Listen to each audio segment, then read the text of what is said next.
I am going to go ahead and get us started, so that way we can kind of, not tie everybody up. It is 9:30 here in Ontario and 7:30 in Arizona. So thank you for you guys making it on.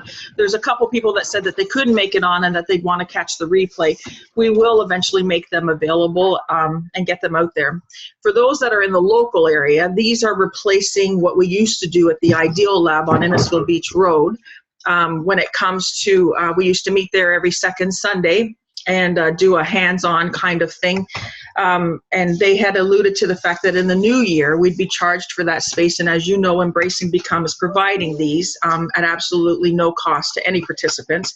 And we weren't prepared to absorb the expense of renting a room. It does take us usually 3 or 4 hours to put together the PowerPoint presentation that you're going to see, let alone the time invested in marketing the opportunity. And so we decided to move to a Zoom platform, which I think is going to work out a lot better for us. First of all, Sunday afternoons were hard to get everybody to go to the Ideal Lab, number one. And number two, this also gives us the ability for me to stay connected to my Arizona friends and, in Susie's case, family, and have them be part of my world up here while I'm up here in Canada with you guys. So it's a win-win. And so this is the first one. So instead of doing this every second week, though, to go kind of where we're going to go schedule-wise, we're going to do this on the first Tuesday of every month consistently. So today we're going to talk newsletters specifically, and then the first Tuesday in December, we're actually going to discuss contact management. I am a firm believer that if you have no other system in your business but a people system, you will be more than successful. And so we're going to talk about how to keep track of contacts, how to fill and build your database at the first one in December. And I will probably highlight the platform called HubSpot, which is 100% free as a contact relationship management system. So if you want to look into that before we get to the first Tuesday in December. And I probably will talk about the old-fashioned way, which is Excel spreadsheet. So we'll probably talk both directions. But keeping track of your contacts or getting them organized before the end of the year so that you can start fresh in 2020 with your contacts organized will be huge for the first week in December.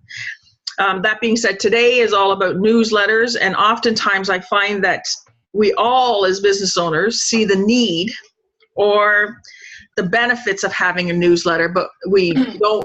I think our biggest struggle at times is what do we include in it, and or how consistent do we need to be? And then we have this whole thought process of, does anybody really want to read it? Does anybody really care what I want to say? Do I want to be just another thing in an inbox, because we're all inundated with emails and we all get blown up that way? And I am hoping that through the course of this conversation that it sparks some thought processes, but also shows you the value in having a newsletter program. Embrace and Become, Sonia and I put out ours every second Tuesday consistently at 9:30 in the morning. And we'll talk about statistics too. I know in the past, Susie's tried newsletters and she didn't find that there was enough return on investment for them, and she's ready to maybe try and fire one up again. And I can agree that, we need to be income producing in order to keep our businesses afloat. But I can also understand that there's more value than just the dollars. The dollars are a result of a whole bunch of our actions. And I'm not a firm believer that everything should be tied to a dollar value. But by the same token, I'm going to try and show you some ways here that you can save time in doing newsletters so that they're not an energy zap for you, where you're actually saying this isn't worth it anymore. We actually, if you look across, and Susie, I'm going to talk Canadian a little bit, so I'm going to apologize. I'm learning to talk both languages. But in the Canadian world, those that are involved in Alcona chats and some of those things, which would equate to your Maricopa groups, Susie, speaking in your language, you'll see every once in a while someone will go through Alcona chat saying, hey, someone posted about this, who does this again? Or hey, someone said that they can do these boards, who can do those again, et cetera, et cetera, et cetera. And I'm here to say that those kind of posts would be eliminated by us as business owners if we did our job at staying in touch with people and collecting data and getting email addresses and stuff like that.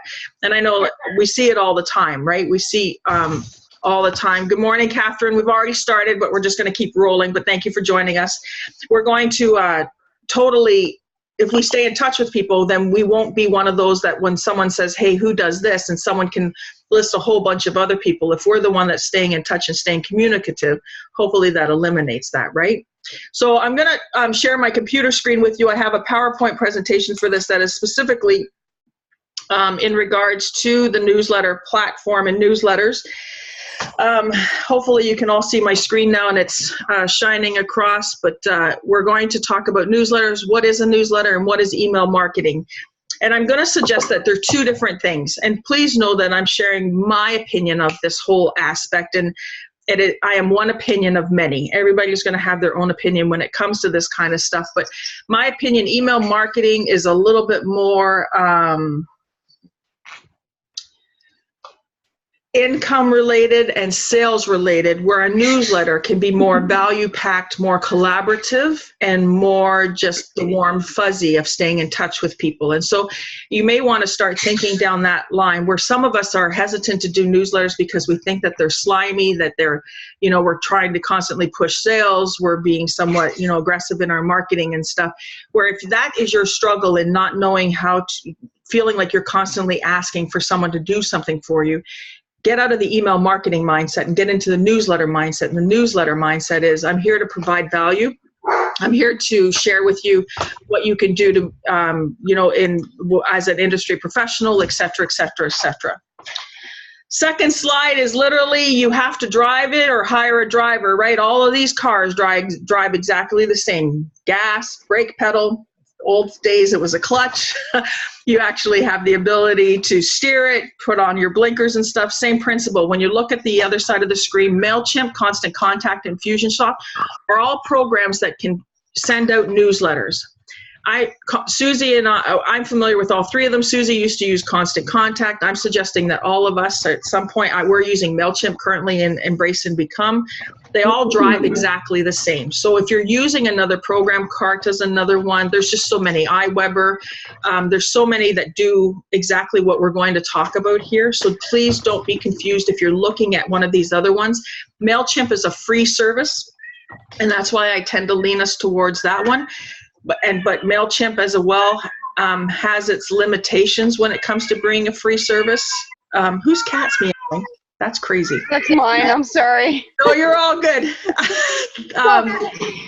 Just mute yourself. But no, you're all good. But it's like talking. It's really talking. She prowls. She howls and prowls. It's all good. The MailChimp has its limitations, and I find Constant Contact is one that I really enjoy, and it's about $35 a month on the American side. Works out to about $43 a month on the Canadian side. They all do the exact same thing. And so I'm going to suggest that you start with MailChimp until you need to level yourself up and make things happen. This is MailChimp and what it, with the free version, if you look at the bolded black marks, what they do. So you can have up to 2,000 subscribers. You can only have one audience. In the old days with MailChimp, Jen Richardson and a couple of the others will remember this, where you could literally, we could say Innisfil businesses, Arizona Friends, Barrie businesses and stuff. They've changed their platform so you can only have one audience. But that being said, you can have multiple tags.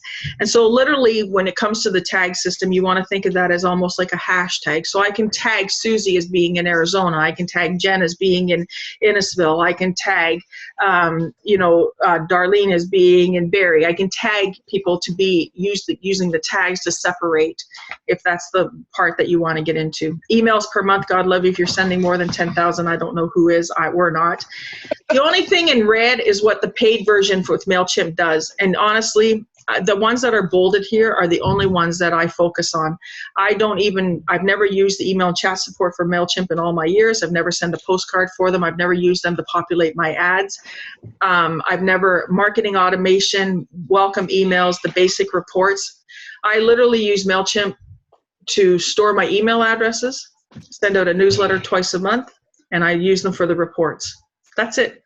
And so that's the only thing that this platform and this program does for me as a business owner.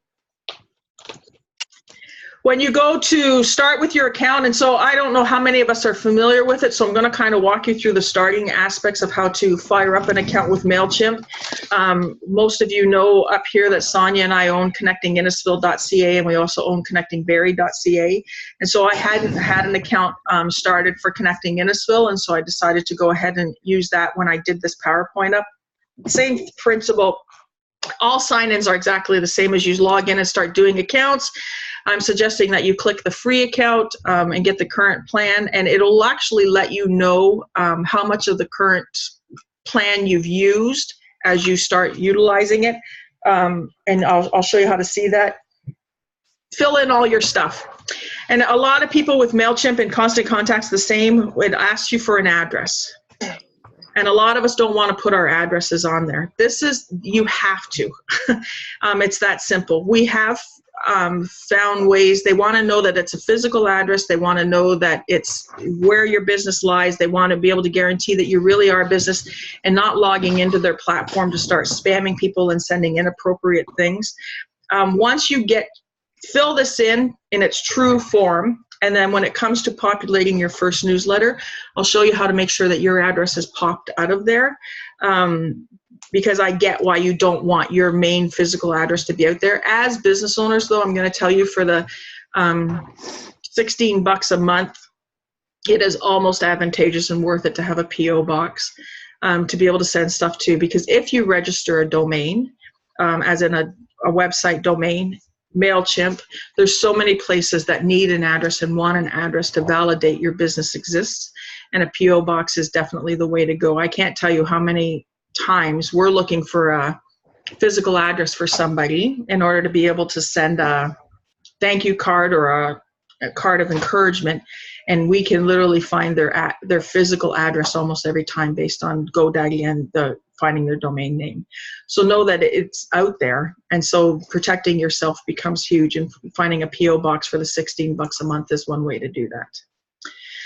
This is the Connecting Innisfil one and the profile, and I had shared that, it'll totally, you can upload it, set it all up, change your password, get everything in there, make it all happen, overview, settings, billings, etc. Like, you can watch it.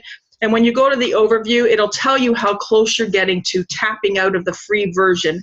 So those who aggressively start building their databases, or those who are sitting on a stack of business cards in their offices, or you've already got a QuickBooks file or whatever accounting system you're using, or, in Jen's case, she's probably got Excel spreadsheets galore for all the vendor shows that she does. Yep. She may already be close to 2,000, but as you start uploading them, this will actually tell you how close you're getting before you have to start paying. That being said, a friend of ours up here, Kathy Carr, was starting to get close to 2,000.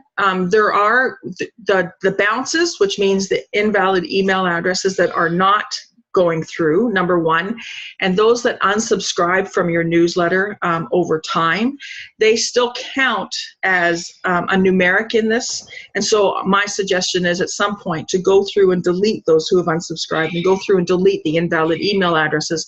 Therefore, your 2,000 literally become the people that are stand a chance to open it. And that being said, don't get me wrong, I also look at who's unsubscribed from our newsletter, but boy, oh boy, don't get hung up on that number. And I share a quote in one of these slides here, and I can't remember which one it is, but I don't care if you unsubscribe, you're never probably going to want to do business with me at any point. And sometimes the unsubscribing isn't personal. Sometimes the unsubscribing is due to the fact that they're overwhelmed with their inbox and they can't handle another email. It has nothing to do with your content or the value that you're providing. And I think oftentimes we internalize that at some point, like they unsubscribe because they don't want my business, they don't like me, they don't like what they're reading, where it can be totally on them. And I don't get hung up on the unsubscribe number. And I also try not to get hung up on the amount of opens, because sometimes the amount of opens is not a result of our lack of value. It can be a result of spam filters. It can be a result of, in this case, MailChimp. There's times when I've sent out our newsletter and I haven't even gotten it, and I am the one who owns the account. And so therefore it comes down to, MailChimp may not have sent right. It may have been a computer glitch. all of those kind of things. Don't get hung up on the numbers that way. And as long as they're still subscribed, they still stand a chance to get your information and to get your data and to make it happen. So it becomes huge that way. So don't give up on that kind of stuff. Audience-wise, adding them, there's so many ways that you can import and get people in there. I'm at the audience, the red box audience, and then the manage audience and add a subscriber. If you add a subscriber, you're typing them in one by one. Import context means that you've literally gone through an Excel spreadsheet, or you've exported from your Gmail account, you've exported from your QuickBooks file, which Maria is on here somewhere and she can tell you how to do that with if you're with QuickBooks Online. You've exported from HubSpot if you're utilizing that contact management system. Whatever way, you can import so many different ways into MailChimp and get them all up there. Don't let your OCD, your perfectionism, play a role here. There's often times where I tell people I don't even care about first names and last names. I literally just want email addresses. I don't use this program as a contact management system because I find it's limited. I use HubSpot for Embrace and Become. So this here is literally just a newsletter program, and all I need to get a newsletter out is an email address. So I don't worry about all the other data fields that are there, and I don't worry about it looking pretty because, like I said, this program literally only plays the role of me staying in touch with people. Sorry, I have a question. Yeah, go ahead, Jody. If you import like everything from your contacts and there's a bunch that you don't want to send the newsletter to, can you easily delete them? And I'm glad you asked that, and I'm going to pick on you a little bit here. And so great question. So just be ready for this. But great question. Sometimes, I worry that sometimes we censor on behalf of other people. And so when people say that, I don't want them to get it. Now, case in point, like Susie, for example, she's a Mary Kay rep, right? And so Susie, her team members are obviously all part of her Mary Kay business. If she's sending out a newsletter saying, hey, buy the latest mascara at $12, her team members may not necessarily need to get that newsletter because they're fellow reps, right? And so she may be interested in having them not show up for certain newsletters, and I get that. But sometimes I worry that we censor on everybody's behalf, like, oh, this person won't be interested, that person won't be interested, where it's like part of me wants to say, who are you to determine who's interested and who's not? Your job is to get your business message out there and to make it happen. Now, when it comes to even Susie with her team members being part of her newsletter, I say let them fly, because they could be inspired to do a newsletter themselves, or they could be inspired to get in touch, or they could say, dang it, that's a great promo and I'm going to utilize it too, and therefore she's just pressed her team on to do more. And so when it comes to checking people off, I worry when we start saying stuff like that, because I worry that we're making decisions on other people's behalf rather than just letting them fly and letting them unsubscribe organically, right? And I don't want us to limit our messages based on our perception of what people may be interested in and not interested in. But now going back to your question specifically, when you set up tags, that's where I would do it. And so literally you can even have 2 tags, always good, thought process, never, and 3 tags. And so therefore you can literally say, just send it to the always good tags, just send it to the always good and thought process one, or don't send this to that one every time. You can totally take them out of there. So you can make them unsubscribe that way. But just my caution as business owners is to be very careful that we're not censoring. Like, let it go and let them decide whether they want it or don't want it. Yeah. See, for my case, it's more like I have suppliers in my contact list, so they wouldn't be applicable to a newsletter. So well, and that's true. But then another thing is, if you're using your suppliers' products and services, some of them may say, dang it, she highlighted me, and that's really cool. And so I get it, it's both directions, but just be careful that way, that we're not censoring everybody else. But then in your case, you could have a whole tag set up as suppliers and just eliminate those from the blast, and that would be huge for you. And or like the suppliers as in like, hey folks, had a great year and I want to thank you for being part of my world. Let that just go to suppliers. You can totally nail it that way too. So it works both directions, right? Okay. So when it comes to putting everything in, this is all the data that you can fill out and pick and choose. And there's where you add and create a tag. And going to this person gave me permission to email them. There's been a lot of talk and conversation over the years in my world on, do we ask for permission? And I'm going to try and word this very carefully and diplomatically. There's a saying that it's easier to ask for forgiveness rather than permission, and I kind of applaud that thought process. when it comes to that. Rudy, just give me 1 second. I'll finish my thought process and then I'll go right to where you are with your question. When it comes to giving them permission, I don't ask for permission. So I automatically add anybody who comes to our networking meetings, email addresses that we've accumulated. And I will tell you from Sonia and I's perspective, we've even gone through some local printed materials and data and grabbed email addresses that way. With the anti-spam laws, that's the first question that always comes up. No matter what newsletter program you're using, whether it be MailChimp, Kartra, Constant Contact, any of that stuff, no matter what one you're using, all of them have an opt-out feature. You never, as the newsletter provider, have to worry about that. All of the programs have built it in. And so therefore, when it comes to the anti-spam laws and stuff, they all have an opt-out. That being said, though, like if I send out a newsletter and have 15 people flag it as spam and opt out of one newsletter, MailChimp's going to look at me and go, what is she doing? And so you need to be somewhat cautious with those numbers. So if I add if I add 30 new names into my email list at any given point, I tend to be cautious in how many I send out at first until we get the warm fuzzy.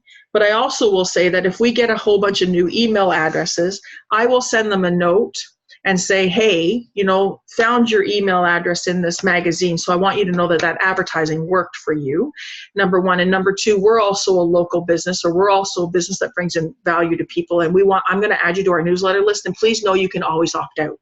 So I'm not saying can I, I'm saying I'm doing this, and you have the ability to opt out and take your control back. And that way it's kind of like the handshake before I hug them is how I put it. So I'm shaking their hand saying, hey, I'm going to add you to this, and now I'm going to send my newsletter out and I'm going to hug you. So the handshake before the hug. I have never asked for permission to add anybody to my newsletter list. And I will tell you from Sonia and I's perspective, some of those new people that we've added based on finding their email addresses across multiple platforms have become some of our best customers and some of our best collaborators and some of our best community partners. And so it's been huge that way for both of us to build our data list. And as business owners, I can't stress enough on how much you do want to build your data list, because that is the one thing that you own. And when it comes to those that are in direct sales markets, which will be a couple of us that are here and a couple of us that are listening, you don't want to always leave your data in your back office. If Susie decides tomorrow morning that she's not going to work for Mary Kay anymore, she wants to make sure that she has access to those that she's built relationships with. And we've all heard of places, Leah Sophia, Michi Bags for some of the older ones, where the direct sales lines have physically gone down and you've lost all your data because that direct sales company has closed its doors. You want to make sure that you have access to your data at any point. And Ruby, going to your question on content, your challenge is knowing the right amount of information to give. I want to be valuable, not too much. How do you walk that line? We are going to talk content, absolutely. And I think that I think as business owners, we see it all the time, right? The business card that's just cram-packed with information because we think, dang it, we got to get it all in, right? Where I'm going to suggest that when it comes to content, even saying like, you know what, here's a little blurb and I have so much more I could share. Watch for my next newsletter. I think sometimes that'll get us out of the mindset of thinking that, what am I going to put in the next one? We've already started planning the next one. Where, this week, Sonia and I, we usually highlight the events we have coming up and Embrace and Become. But, we may do a blurb on community programs happening in Innisfil. And hey, if you're in Barrie, watch for our next newsletter and that's going to come out. And then, we may do something on regards to a youth program and stuff like that. And hey, you're an entrepreneur and you're looking to see what we have for you, watch for the next newsletter coming out or email us. And so we tend to try and stagger our content that way. And that way we're not cramming everything into one newsletter. And just like the saying goes for writing blogs and website content, bullet points and headings go a long way. And if you get our newsletter, you'll see we always have a green bar, and that green bar divides up our content. So if you're not interested in the first blurb, go to the next green bar. If you're not interested in that blurb, go to the next green bar. And so that's how we tend to divide up our content to make it more advantageous for the readers, if that makes sense. We are going to talk a little bit more content here. Whoops, I skipped by through. Importing contents, we already talked about how to import, how to add contents, all of that stuff. Copying, this is the importing. So this is the options that you have for importing. Doing it through copy and paste from file means like literally you just copy all the email addresses and place it in there. And that's where this is. And it's tab based. It's not that difficult to do. It's fairly simple, and if you struggle with it, go ahead and just send us an email and send me your login information, and I will do my best to help you or steer you or send you screenshots, or we can do one-on-one Zooms and see if I can steer you along to get you guys up there. When it comes to I've switched over to our Embrace and Become out of Connecting Innisfil and Embrace and Become this way because it's more populated for me to show you some of this stuff. This is still MailChimp. Know that I'm 100% in MailChimp at this point. But when you go to create, you have all the opportunities to create all of this stuff. The only one that we ever use is creating an email and making it happen that way. This is the creating an email standpoint when it comes to that. Campaign names become huge in keeping them somewhat organized and flowing. I have had to go back several times to find information in a campaign that we put out, or what we spotlighted or what we highlighted, and so keeping these somewhat organized and naming them appropriately. And like I said, we send ours out every second Tuesday without fail, and so I literally label ours based on date and based on time. This is when we're creating our first newsletter campaign, who we sending it to, right? Add the recipients. This is where the tags come in, which we were already talking about. We put it to everybody for ours, from who's sending this campaign. And so ours says Cheryl and Sonia at Embrace and Become. And so if you don't put anything there, it just defaults to the email address that you used to sign up your account. If you don't have a domain-based email address and you're using Gmail, Hotmail, AOL, Simpatico, Bell.net, Rogers, any of those, we should probably talk. Getting a domain-based email is not that difficult, and it's something that, in my opinion, levels us up and gets us out of those other fields. Subject is huge. Subject heading is huge. To this day, I will tell you, in all of my years sending newsletters, the highest open rate I ever had was the day I used the subject heading, I quit. And what I was quitting was negativity and down thought processes. But when everybody got that email saying I quit, they were like, what the hell has Cheryl done and what is she quitting? Now our newsletter, consistently, our subject heading is community connections, because there is value in consistency. But the subject heading becomes huge. I mean, you want to make sure that it's attractive that way, or, you know, news for you.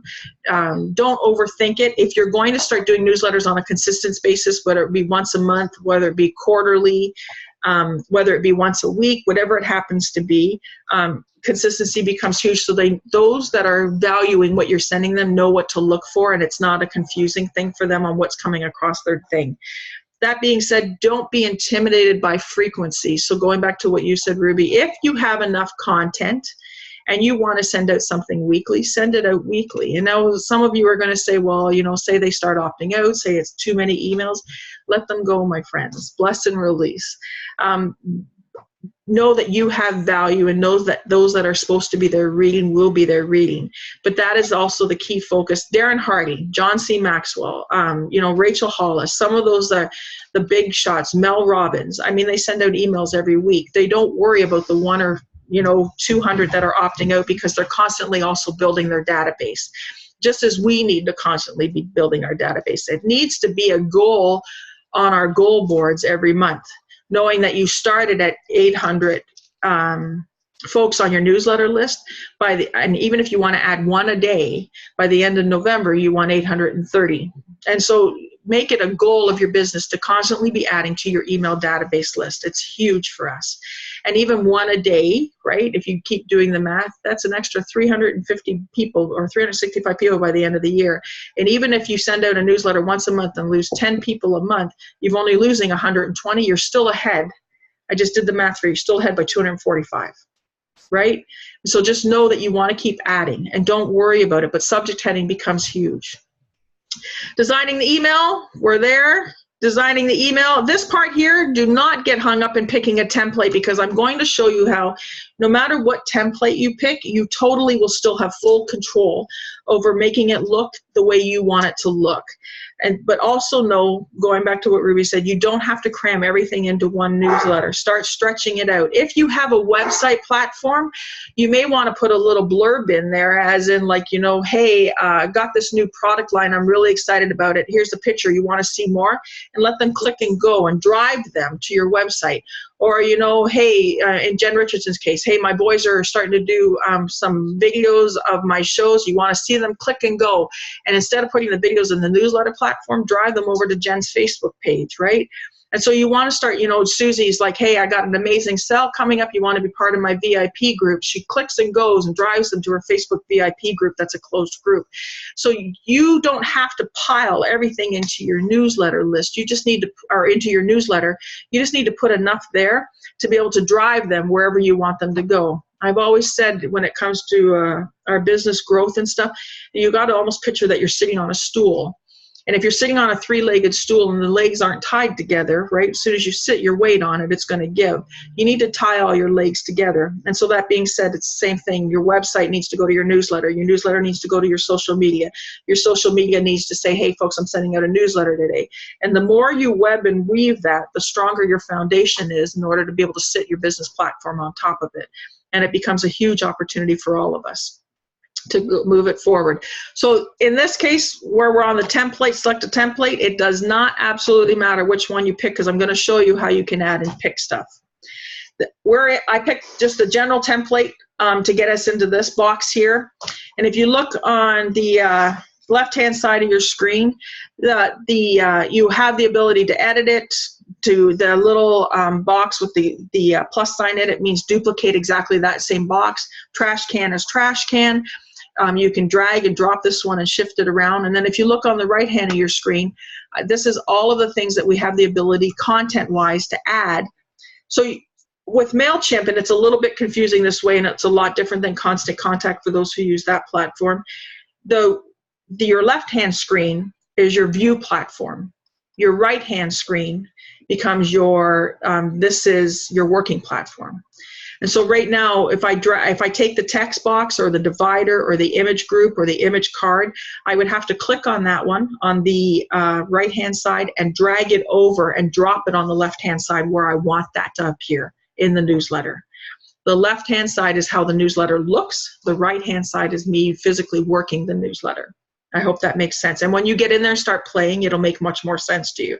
But if I wanted to add a text box, for example, or a box text box, I would click on it on the right-hand side. I would drag it over to the left-hand side and let it go where I want it to fall in this newsletter. And then if it didn't fall where I wanted it to, the 9 little dots at the top hand left side, I could pick that up and I could drag it up and down on the left-hand side to place it where I want it. It becomes a great opportunity that way. And so this kind of proves what I just said. If you look on the left-hand side to get started, replace the image above, when I click in that box, it shows up on the right-hand side, and the right-hand side is where I'm working my content from. So on the right-hand side where you see that to get a feature of the star of your collection first, to get started, I can type in there. I can change my font. I have full control, just like a Word document. Change my font. I can create my links. I can add a picture if you see the little picture graphic there. I can change the color of the background, which is part of the opportunities, and change the way that it's laid out. And then when I do anything on the right-hand side, I want to click Save and Close. But whatever I'm working on the right-hand side is going to show up on the left-hand side for me to keep viewing. Does that make sense to everybody? Everybody good? All right, and once you get in there and start playing, you'll understand.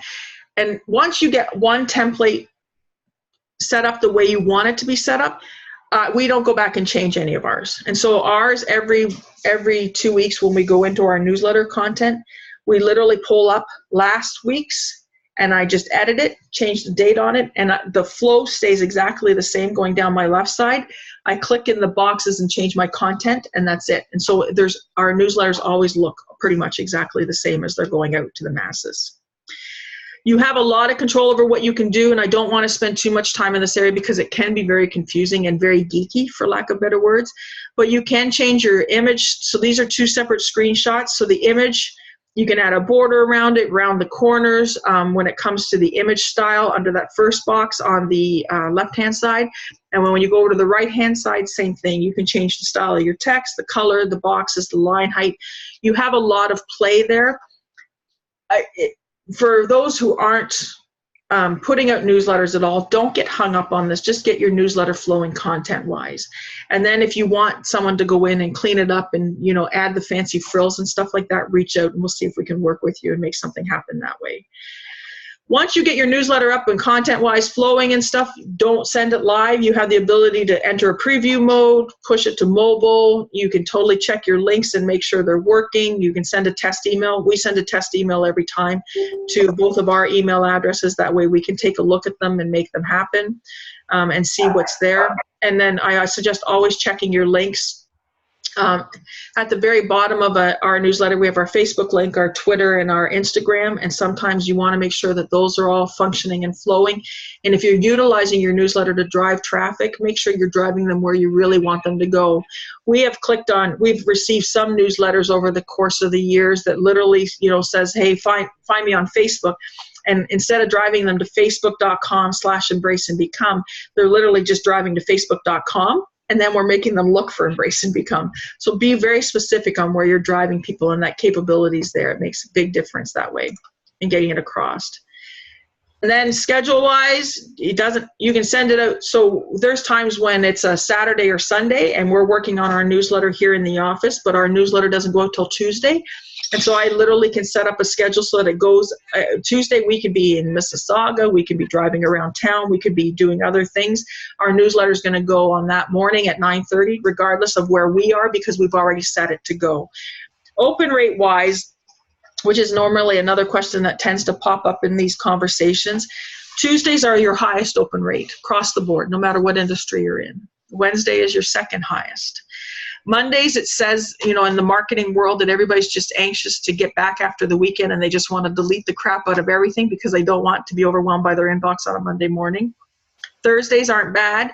Fridays, everybody's already tapped out for the weekend, so your read rate drops down. Tuesdays at 9:30 statistically tends to be the highest open rate. Wednesdays at 9:30 statistically tends to be the next highest. Again, you need to play with it a little bit, and you also need to, you know, there's times when it's funny enough where Tuesdays at 9:30 tend to be our highest open rate.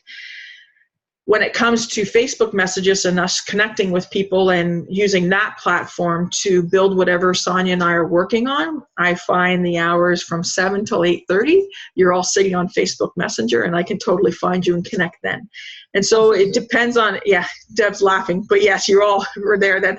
And then if you send me messages apart from those hours, I probably don't answer them, right, Jen? And so just thought I'd throw that in there. But when it comes to that, you need to know where your audience is and when you're playing with them and when they're there and when they're not there. And that sometimes if you have a Facebook business page going, the analytics are there for that. There's enough clues around that it becomes huge. And when it comes to content, sometimes I think that, you know, where all of us get worried about what are we going to put in our newsletter or when's the best time to send it, asking your people that are going to receive it becomes an amazing validation tool for them. I want to make sure that I'm working for you. When are you sitting at, when would you like to receive my emails? How would you like to be contacted by me? What would you like to see in the next newsletter that I didn't put in this one? Hey, do you have anything that you want to share in my newsletter and that I can spotlight on your behalf? Those collaborations and those validating your audience becomes a huge opportunity for the relationships to start taking hold and form, and also making the connections very real and making them happen. This is this is the reporting system, and I'm going to tell you, I watch it because I want to know who's going where, but this is one of ours. This email only went out, I shouldn't say only, but went out to 634 recipients. Our open rate at the time of me looking at this was 26%. If you look down there under open rate with the little green there, right? I don't tend to drive traffic around with our newsletters. We tend to put everything in there. Every once in a while, I'll try and drive the traffic, meaning I don't use a whole lot of click-throughs. I don't use a whole lot of find this information here, find this information there. There are times when we do put PDFs in. There'll be a newsletter going out at some point in the next couple of days with our November calendar and our November journal prompts, for example. And so that I will watch to see who's really downloading that and if there's enough interest. That I find, though, that just because there wasn't interest this month doesn't mean there won't be interest that month, next month. So if I'm spending 30 minutes in pulling together the November calendar for Embrace and Become, and I only get one person who reads it this month, was that 30 minutes still well invested? In my opinion, absolutely yes. Because next month, and once there's consistency, like, hey, Cheryl's going to send out a calendar at the beginning of December. Hey, Cheryl's going to let us know at the end of December what's going on in January. Once the consistency is there, I find most of us as business owners tap out too soon, and for the limited amount of time that it takes us to do this stuff. That being said, if you're spending days and days and days stressing over your newsletter program, it's probably not advantageous to you if you only have 150 emails at this point. Keep building your email list. But if you're spending 2 hours and you know that you're hitting 150 people at once, God love you, it's worth it. How many of us have teams, or how many of us have contacts? And I mean, how long would it take you to message 150 people and say, hey, I thought of you today, how are you doing? A long time. When if I can do it in one blast, hey, I thought of you today, how are you doing? It becomes huge. And keeping it personalized that way, right? And keeping our voice in it, it becomes a huge opportunity for us.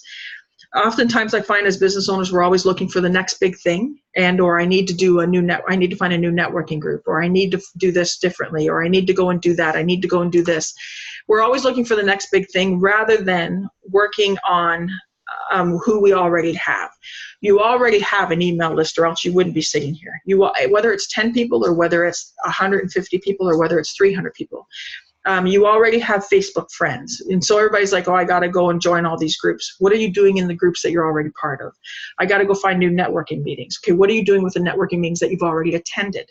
And so we're always looking for the next one rather than fostering what we already have. And I'm going to tell you, as it stands right now, you're already sitting on a gold mine at some point. You're just not utilizing the gold mine that you have. And this is one way to start utilizing that. And even if you collaborate with people, like Susie's with Mary Kay, and say she joins up with a jewelry person, right? Susie's got the makeup and the skincare, and the jewelry person's got the bling and the styles, and then they even throw in a photographer, how to look great for your pictures. Use this makeup, use this jewelry, and I have a photo package. And now you've got 3 people collaborating. And so the collaborations become a huge opportunity when it comes to pulling everybody together, right? Like, we necessarily don't do accounting for small businesses. We do the marketing side for small businesses, or the empowerment side, or helping people even get involved in small businesses. And so I may be able to say to Maria or Deb or somebody, hey, throw me a little blurb together on, how to keep your receipts in order, or what's the best way to be ready for the IRS or the CRA, talking both languages. And so recognizing that you want to be able to do that and throwing a blurb in with them, well, that's one less blurb that I have to write, and therefore I can spotlight someone else's. And you can bet when I put Maria or Deb in my newsletter, they're going to send it out to their people too, because they had their 15 minutes of fame. And now my newsletter is going that much further. And where it may not be about embrace and become every time, embrace and become's logos there every time. And so now we look like a resource. And so you see how quickly you can start building the collaboration, so that in fact, by the end of time, you may not even be providing any content in your dang newsletter, but your newsletter is your name, and your business name is the one coming across to sending it, but all the content belongs to other fellow business owners or other networkers, and now you're just a resource, but you're still spotlighted because of it. Ruby, going to yours, you're just getting started. What's a good strategy for frequency and recycling of information? Thank you for asking. Recycling of information. We don't have to keep reinventing the wheel. And so sometimes, we can say the same thing 3 different ways, and a lot of people won't perceive it's the exact same message, right? And so being able to just stir up everything that way and make things happen becomes huge, and getting it out there. And also when it comes to frequency, that depends on you and your market and your time frame. And so I'm going to suggest that if you only start putting out once a month, and you get everybody used to that consistency, if you find you have too much content, or you find that, people are really gravitating towards the information you're sharing, start putting it out a little more frequently. We decided for us it was going to be every second Tuesday, because we have a lot of things going on in the community and a lot of things that we're building on. And so there hasn't been a time where we've sat there and said, we have nothing for the newsletter today. As a matter of fact, there's been a time where I've sat there and said to Sonia, give me the agenda for the newsletter today, because I don't even know what to put in it at this point, because there's so much going on. And that's not even us utilizing any collaborative efforts that we could be using. And so it makes sense. When it comes to the reports, going back through this, 165 people when the time when I looked at this had opened it. 1 clicked through. I had 8 people unsubscribe, which is more than fine. I had no bounces. But this becomes some of the statistics that you can see when you start getting in that. If I had say I had a PDF there about an event for youth, a link for an event for youth, a link for an event for children, a link for an event for entrepreneurs, a link for an event for the seniors in our community. So if I had 4 event links up there, I could totally go and pick and choose, see what link got opened the most. And that becomes huge for us, because then I could pick and choose. I could analyze then my list and who's seeing what. And so if that makes sense, so I can totally use it that way to say that, hey, you know, more people in my newsletter list were interested in the youth programs. Let's do more of that. I had more entrepreneurs or small business owners open my newsletter. Let's put more of that in. And so if you start so Melaleuca with Darlene, for example, she puts out something on skincare versus home cleaning products versus multivitamins and nutrition, which Melaleuca has all 3 of those. And she finds that, you know, she has 500 people and 300 go and open the link for multivitamins and nutrition. Well, then she needs to put in blurbs about that, because that's what her audience is looking for. There's clues all around on what people are going to look for and what they're going to want to see in your content. It's just taking the reports and breaking them down and setting up your newsletter so that the reports will, in fact, tell you what they're looking for, if that makes sense. When it comes to that, so here it is. This is the top links clicked on ours, right? And so I don't use a whole lot of click-throughs. This shows Jen Richardson stalks the shit out of us because she opened my newsletter 13 times.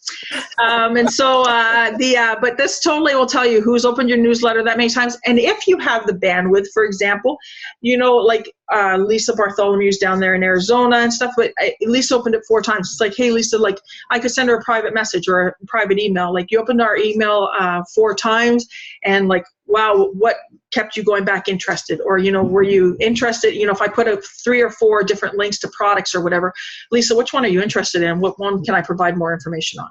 And so being able to follow through makes you stand out as a business owner too, because then it's also, I'm not just reading your newsletter, you're not just getting my newsletter, and I'm not just interested in your read rate, but I'm really going to follow through with you on where you are, because as we can be personable that way, right? We can build those relationships. When it comes to building the database and stuff like that, this is some stuff that I put up there, but those sending the newsletter, we don't care if you open them or not, because as long as you're still on my list, you still have hope. I still have hope that you're eventually going to open it, right? So don't focus on those who are opting out, and don't even focus on your not open rate. Just focus on those that are opening it, but just know that as long as they're still part of your newsletter list, they still stand a chance at some point of seeing your business message. And that's all your job is.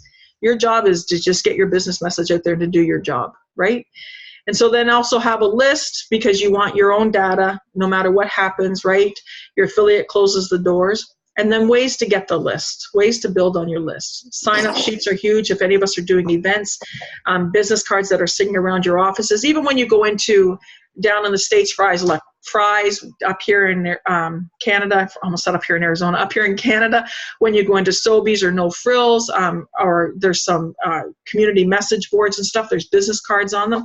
Grab some of those email addresses that are on those business cards, right, that are sitting there on the information boards or the community boards, right? Hosting an event obviously becomes huge. Organizing a giveaway, drumming up emails with direct mail, your website for opt-ins. You have the ability to collect, give a freebie away. We built our database when we started to do journal prompts, right? As in, hey, I'm gonna email you this journal prompt. Like, throw me your email address. And so that way you can slowly start building on that stuff. And the other way is just simply asking people for it. There was a day when we literally put out, hey, we're going to start a newsletter. I need your email address. And we had 60 people send us their email address based on our social media presence and based on Facebook. And so oftentimes we just don't ask, right? Just ask for it. And that way you'll get what you're asking for. It'll make sense that way. This is the content. Well, this is the reasons most of us try and give for not having a newsletter, not making something happen, right? I hate writing. Well, I just proved to you don't necessarily have to write. Get people to write it for you. Hey, I'm starting a newsletter and I want to include a 350-word article from you. I want to include 150 word testimonial from you. Hey, you've been using my products for some time. Will you write me something? Most people just want that opportunity. You just have to ask, right? We're all waiting for it to come to us instead of us asking for it. You're not good at writing. Whose standard is that, right? Who we're hardest on ourselves. Send it to a couple of your friends and say, I'm putting out this newsletter. Can you proofread this? You just validated the life out of 3 people that are going to be honored to be able to help you be part of your journey, right? I don't know what to say. We've talked about that a little bit. Sometimes even sharing just personal things, right? And where you're heading or where you're going, or, you know, like, I'm going to spotlight this month, or I want to spotlight this customer, I want to spotlight this downline, I want to spotlight, you know, this is my personal journey and this is what I'm doing. I don't have time for this. That's the biggest excuse. You control your time. It's the only thing that you do that we can control, right? I have so many other things to do. What if nobody reads it? But what if they do? And I find oftentimes even us putting it together helps us really narrow in our focus too, right? Know what is income producing for you, know what direction you want to go your business in, and make it happen that way. People get too many emails. Again, that's your censoring on everybody's behalf. I will make sure I can send you guys this PowerPoint presentation in PDF. Just make sure that you all send me your email address and then I can push it out to you. And so know that, because a lot of this stuff will be something, these last slides here will be something that you guys can utilize when it comes to content.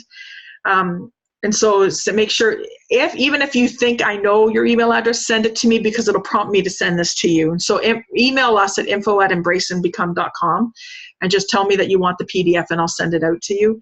And I'll work based on who sends it in. I'll just resend it back out, info@embraceandbecome.com. But what should be in a newsletter? And this is kind of what Ruby was heading to, right? But sometimes this can be a break in someone's day to inform and entertain them. They're sitting in an office waiting for their next meeting, they can read it. But even asking people, what would you want to see in a newsletter? What interests do you have? What inspires you? You know, a joke of the day, a joke of the month.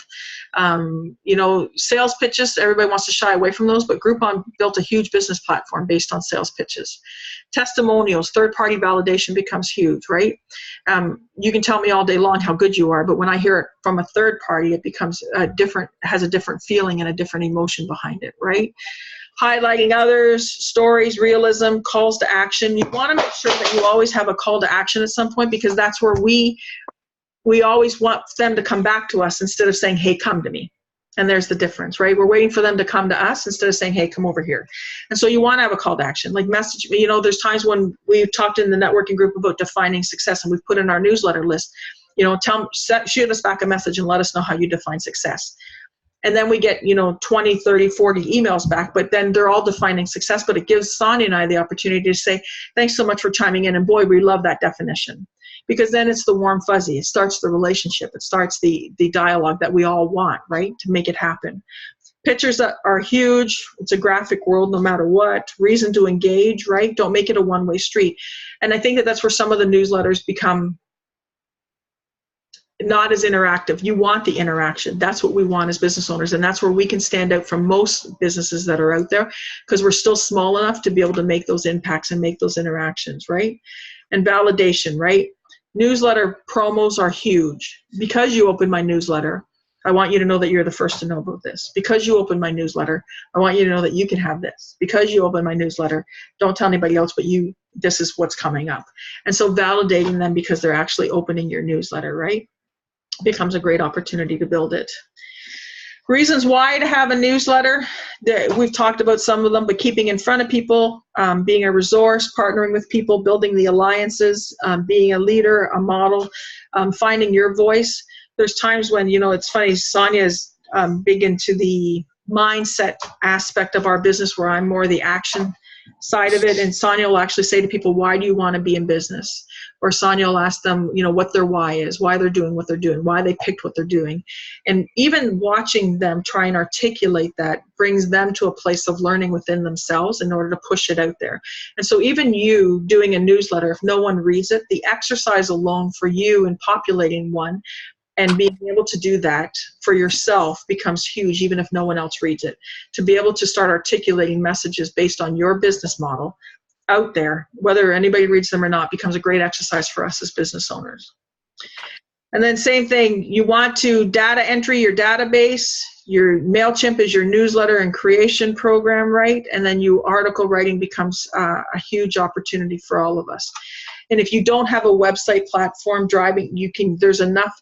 First of all, websites aren't that expensive to put up there, number one, and I'm happy to have that conversation with any of you. First of all, you can have a domain-based email. Second of all, you can have even a website up there that hosts articles and value and content that we can drive traffic to. But you want to just be able to get up there and get things happening, and managing your database becomes a huge opportunity that way. And so that's all on the growth of our businesses and getting our messages out there. And I hope that all makes sense to most of you. I am here for questions via email. Ruby, thank you for nailing a couple of them in the conversation on the chat, because that helped us be able to articulate some of the stuff as we went along through the platform and stuff. Know that you can email us at any point at info@embracebecome.com. I can totally make the PowerPoint a presentation in PDF and get it over to you. This Zoom recording at some point we will put up in the community group. So if you're not in Embrace and Become, or facebook.com/groups/Embrace and Become, join that group. I don't auto-populate it, meaning I won't reach out to you. You need to reach in, because I don't like adding people to our groups if they're not part of it already. Go ahead and join that group and stuff, and I will put this recording up there at some point in the next 24 hours. That way it can be viewed and stuff. The PowerPoint will help most of us get on board. If you haven't started a new MailChimp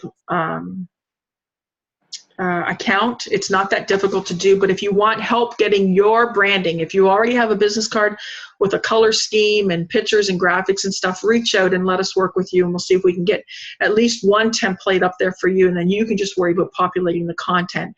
And that way you start that consistent look, and that way you start to be recognized, right? It's all about brand recognition, and some of those things are very easy to do from the get-go, and then making them happen that way. I hope that makes sense. All right, my friends, I'm going to log off. Thank you for spending the hour with me. Thank you. Sonia and I are here to serve and to take care of as much as we can, helping everybody grow their businesses. Also know that the very first Tuesday in December, we're going to talk contact management, and HubSpot's the one that we're going to highlight in that aspect, and try and get everybody going there. Start collecting those business cards. Start asking for email addresses. Start building your database. Even 2, thank you, Ruby, I appreciate your feedback. Even 2 email addresses a day, my friends, is 60 a month, which is huge. And so doing the math, that's 720 emails over the course of a year. It doesn't have to, just even ticking away at that kind of stuff becomes a huge opportunity for us. And there's email addresses out there. It's just going and looking for them. And there's ways of doing it so that it's not slimy. Even, like I said, even that warm fuzzy. Grabbed your card at the local Sobeys or Fry's, and just wanted to say that it stood out to me. Love your color scheme and love your logo. Send that email off. Let it go. Most of us are sitting there going, well, Cheryl, that, that has nothing to do with my business. But boy, oh boy, leaving someone with that positive feeling becomes huge. Saw your email address come across my Facebook page because you chimed in on someone's post. Sending them an email. So glad that you're on Facebook, and I love how positive you are there and how you shared so willingly with a fellow associate. Send that email off. That's it. That's all you need to say. But you've started a warm fuzzy with them in order to be able to add them to your newsletter list guilt-free, which becomes the key for most of us, right? Don't censor on anybody's behalf. Let them make the decisions themselves.